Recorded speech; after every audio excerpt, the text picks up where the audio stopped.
Halo,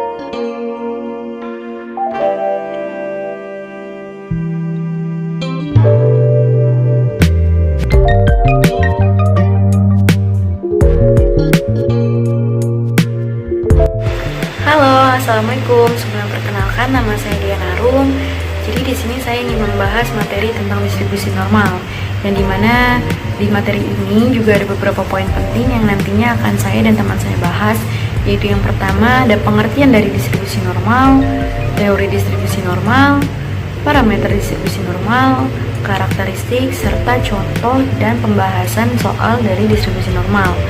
Langsung aja kita ke pembahasan yang pertama, yaitu pengertian dari distribusi normal. Distribusi normal merupakan sebuah fungsi probabilitas yang menunjukkan distribusi atau penyebaran suatu variabel.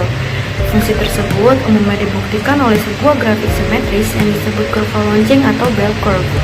Saat menandakan distribusi yang merata, kurva akan memuncak di bagian tengah dan melandai di kedua sisinya dengan nilai yang setara. Lanjut, adapun dua alasan mengapa distribusi normal sering digunakan dalam analisa statistik, yaitu yang pertama, distribusi normal memiliki kemampuan yang dapat diterapkan pada banyak situasi, terutama untuk membuat kesimpulan dari sampel yang digunakan. Yang kedua, distribusi normal sangat baik digunakan dalam analisis tentang fenomena yang menggunakan data kontinu, seperti ukuran berat, tinggi rendahnya skor IQ, jumlah curah hujan, banyaknya botol dalam satu kerat, dan lain sebagainya. Lanjut ke materi yang kedua, yaitu mengenai tentang teori distribusi normal, yang dimana dalam teori distribusi peluang atau probabilitas, distribusi normal menempati posisi penting pada berbagai analisis statistik. Jenis distribusi ini juga digunakan sebagai acuan untuk menghitung beberapa fenomena yang sering ditemui dalam kehidupan sehari-hari. Penghitungan tekanan darah, tinggi badan, perhitungan kesalahan, hingga penjabaran nilai IQ adalah beberapa kasus yang menggunakan distribusi normal sebagai acuan utamanya. Kita lanjut. Teori distribusi ini dikenal pula dengan istilah distribusi Gauss atau sering juga disebut sebagai Gaussian distribution. Istilah tersebut mengacu pada Carl Friedrich Gauss, seorang matematikawan asal Jerman yang mengembangkan teori distribusi berisi fungsi eksponensial dua parameter pada periode 1794 sampai 1809. Meskipun demikian, teori awal yang menjadi cikal bakal fungsi distribusi tersebut sebenarnya mulai dikembangkan oleh Abraham de Moivre pada tahun 1733. Materi selanjutnya akan dibahas oleh teman saya, Nisma Putra. Terima kasih. Assalamualaikum warahmatullahi wabarakatuh. Nama saya Nisma Putra Ariana. Di sini saya ingin melanjutkan materi parameter distribusi normal. Seperti halnya teori distribusi lain dalam statistika probabilitas, bentuk kurva serta nilai peluang distribusi normal ditentukan oleh jumlah parameter. Untuk distribusi ini, terdapat dua jenis parameter yang menggunakan acuan, yakni mean atau nilai rata-rata serta standar deviasi atau simpangan baku.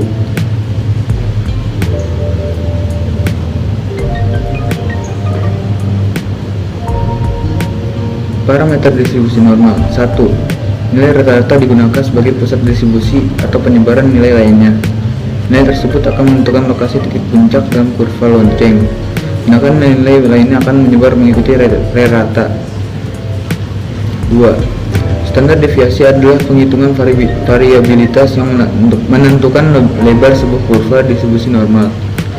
Standar ini dapat menghitung seberapa jauh kecenderungan data akan melebar dari nilai rata-rata yang menjadi titik pusatnya. Semakin kecil nilai standar deviasi, maka kurva akan berbentuk semakin runcing. Selain itu, standar deviasi juga menggambarkan jarak atau selisih umum antara mean dengan data lain yang diobservasi.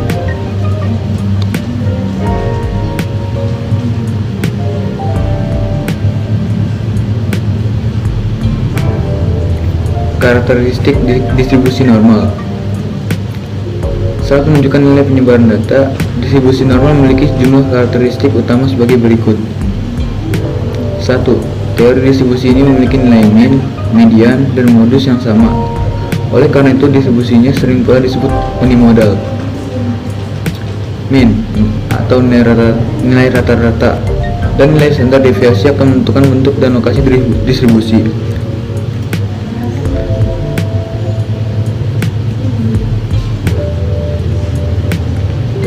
karakteristik distribusi normal.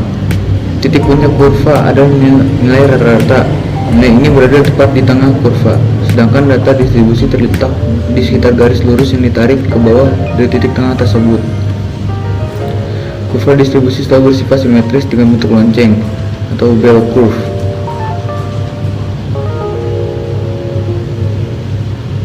Contoh soal, dari 200 mahasiswa yang mengikuti ujian statistika di suatu universitas, diperoleh bahwa nilai rata-rata adalah 60 dan standar deviasi adalah 10. Bila distribusi menyebar secara normal, berapa persen yang mendapat nilai A jika nilai X lebih dari sama dengan 80?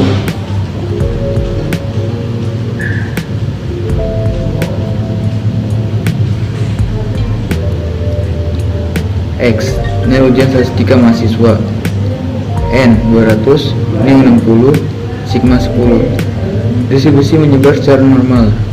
P, X lebih dari sama dengan 80 sama dengan P, X lebih dari sama dengan 80 sama dengan P, X min nu per sigma lebih dari sama dengan 80 min 60 per 10 sama dengan P, Z lebih dari sama dengan 2, P, Z lebih dari sama dengan 2 sama dengan 1 min P, Z lebih dari 2 sama dengan 1 min 0,9772 9772 sama dengan 0,0228.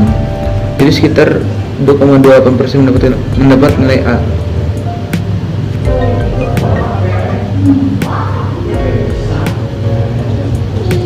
Itu saja yang bisa saya jelaskan. Kurang lebihnya mohon maaf. Wassalamualaikum warahmatullahi wabarakatuh.